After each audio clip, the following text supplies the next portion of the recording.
Les grandes familles, tome 3, Rendez-vous aux enfers, de Maurice Druon, lu par Christophe Brault.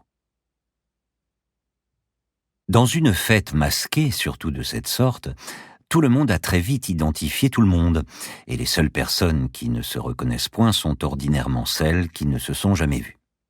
Or, de nombreux masques parurent intrigués par un couple qui venait d'entrer, et buffles, hiboux, lapins et rhinocéros inclinèrent la tête pour se demander de bec à oreille « Qui est-ce » Les nouveaux arrivants étaient très jeunes, et autant qu'on en pouvait juger, très beaux.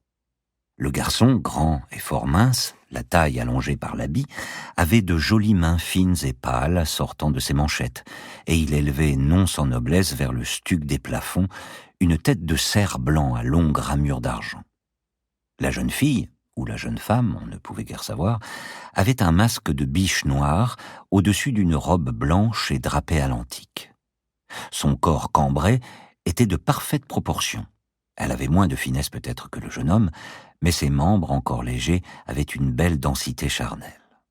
« Cette fille doit être ravissante », pensa Simon en observant le couple qui se dirigeait vers Inès Sandoval, et par curiosité il s'approcha.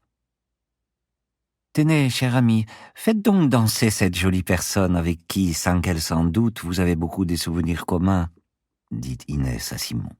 « Qui est-elle » murmura celui-ci. « Ah, mon cher, » s'écria la poétesse, « elle vous le dira si elle veut. C'est la soirée du mystère. » Et elle s'éloigna, entraînant le jeune homme au masque de cerf. Les singes musiciens jouaient un tango et les danseurs se dandinaient doucement sur leur tête de délire. Simon prit l'inconnu dans ses bras. Sous la soie plissée de la robe, il sentait le dos ferme et net.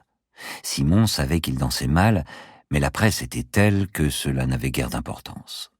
Il suffisait de se laisser porter par la foule. Ce corps jeune, ni audacieux ni refusé, dont il sentait contre lui les courbes et le mouvement aisé, cette main légère et calme posée dans la sienne, procurait à Simon un plaisir certain et l'espérance toujours permise d'une amorce d'aventure. « Voyons, qui êtes-vous » demanda-t-il.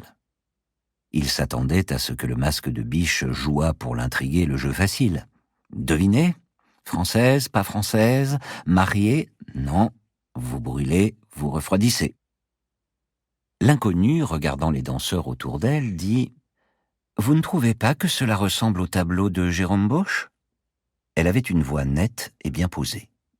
Puis elle ajouta simplement « Je suis Marie-Ange Schudler. »« Non !» s'écria Simon. « Vous êtes la fille de Jacqueline et de François. » Oh, que c'est étrange. Je comprends maintenant pourquoi Inès... L'étonnement lui fit pendant 2 pas manquer la mesure, et comme si cela eût dû lui permettre de voir le visage de la jeune fille, il releva machinalement son propre masque.